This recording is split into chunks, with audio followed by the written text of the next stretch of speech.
Hi, I'm Sue Bockelman, the owner of the Plant Pro in Post Falls, Idaho. I have a degree in landscape horticulture from Colorado State University, and I've been playing in the dirt, working in the horticulture field for over 40 years.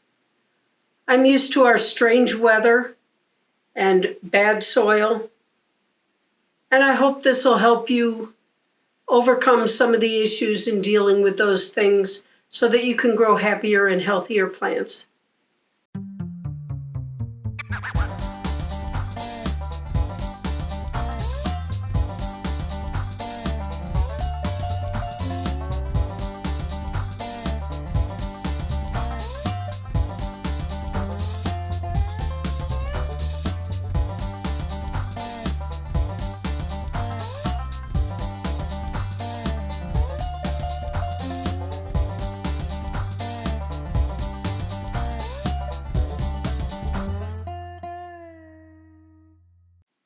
A lot of my tree planting experience was in Colorado in the Rocky Mountains, where our dirt makes life exciting. And then I found when I moved here 11 years ago, the dirt is no less easy to plant in. So I want to talk to you today about how to plant a tree. This will apply to shrubs as well, in our North Idaho dirt. First thing is, you need to dig a big hole. That seems to be the biggest drawback for a lot of people, is getting a big enough hole. The rule of thumb is to be at least twice, if not 2.5 to even 3 times as wide as the root ball. You don't need to go any deeper, maybe 1 inch or 2 deeper than the root ball, but you don't want to be loosening up and going really deep, because then when you put a heavy root ball in, it'll sink. And that's one thing you don't want to have happen. The other thing is, the trees that grow well here don't have tap roots. You don't need to dig a hole to accommodate a tap root because it's not there. The roots of the trees that we grow here are lateral roots. They go sideways. That's why you need a big wide hole so the roots can go sideways. Remember, the harder it is for you to dig a hole, the harder it is for the plant roots to move on beyond your planting hole into the surrounding soil. So the harder it is to dig, the more you need to dig, the bigger your hole needs to be. So twice as wide, just a little deeper. Then you take your tree, and one thing a lot of people also have problems with, they'll grab the tree by the top and yank it out of the pot. Not a good idea. Much better, lay the pot on the side, squish the pot if you need to, grab the tree right at the base. The crown is where the roots meet the top. That's where you want to grab the tree, and then you want to pull the pot off of the root ball, not yank the tree out of the pot. You're going to set the tree in the hole so that the top of the root ball is even with the surrounding soil surface. This is really important. A lot of people plant either too deep or too shallowly. If you plant too shallow, what's going to happen is all those lateral roots will be up in the air. If the top of the root ball is sticking up above the surrounding soil surface, you've got roots hitting air. They dry out and they die. If you plant too deep, what happens is you end up packing dirt, or water will collect right around that trunk. The bark will rot and you can kill your tree that way. You're also blocking air from that trunk, and the woody trunks and bark need air as well as good circulation.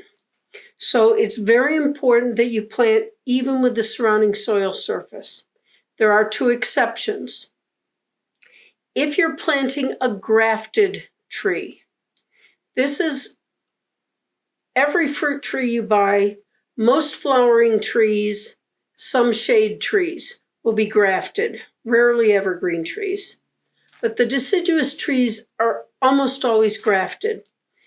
That's so that they can get the wonderful characteristics you want out of the tree, but on a rootstock that's maybe hardier or dwarfing, or has some other characteristics you want in the tree. The graft union will look like a knot, and you'll see a little scab on one side. That's where you had the old tree. They grafted in a new tree. Once that graft took, and that's where you get the knot, they cut off the top of the original. So you're doing the roots of this good hardy stalk. You've got a graft union, and then you have your new tree. That graft union should be planted just even with the bottom, or the bottom of the graft union even with the top of your soil surface. If you plant it low and you cover that scab, again, you can rot that graft union and kill your tree. But if you plant high and leave exposed some of that, the root stalk part, the tree's going to try to sucker or send out shoots from that structure. That's not going to be the kind of fruit you want to eat. Or you'll often see crabapple trees where you have pink and white and you wonder what's going on. If you look closely, it's because some of the branches are coming from below that graft union. So you want to get it down either just sitting on top of the soil or up to halfway through the knot, but never burying the knot. The other exception with depth of planting is your bigger evergreen trees. Evergreens in particular do not like dirt or water piling up against the bottom of their trunk. And the weight of that ball will settle after planting. So you want to make sure that you're planting a little bit high, as much as 2 to 3 inches high, to allow for some settling. What you can do in that case is go ahead and pile some dirt sloped up to the top of the root ball, but so that it can settle down and not have dirt then packed around the trunk itself. When you're talking your backfill material, you want to use about a 50-50 mix of the native soil that you dug out of the hole combined with organic matter.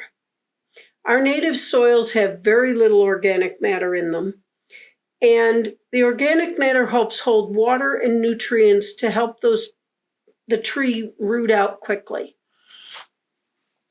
Your organic matter can be almost anything. I prefer compost, and I usually buy bagged compost. There's a lot of good ones on the market. You can also use peat moss.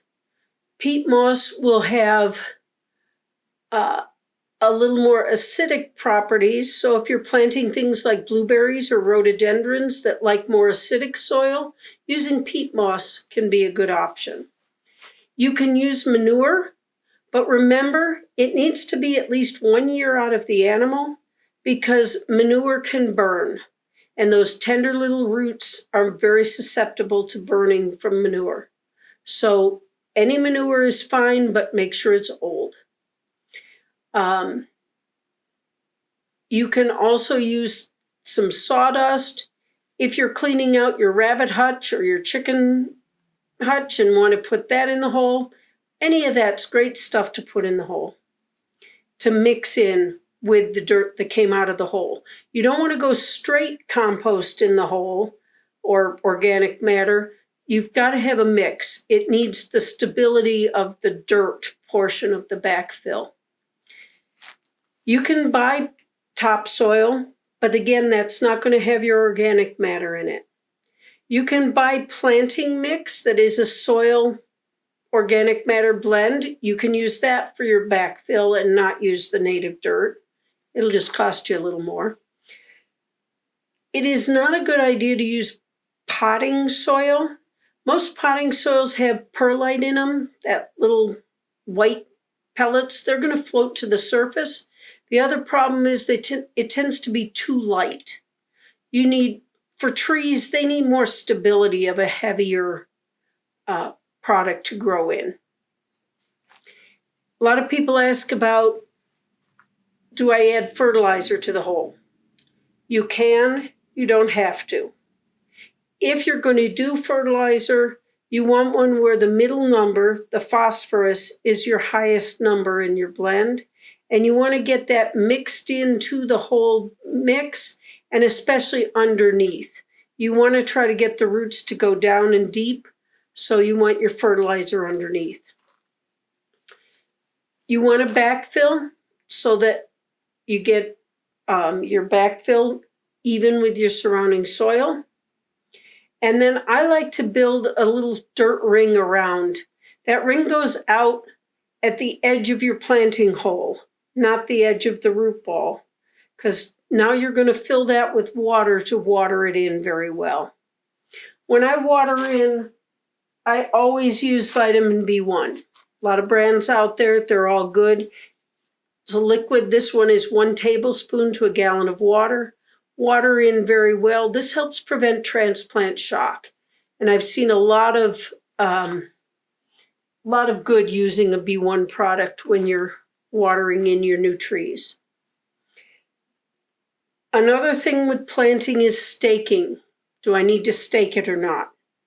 Well, depending on where you live in North Idaho, we have wind. If your yard has wind, you need to consider staking.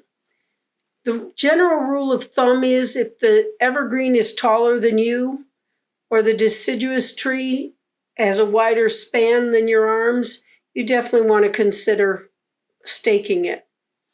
Use 2 or 3 T-posts, wooden stakes. You can use tent stakes, whatever works.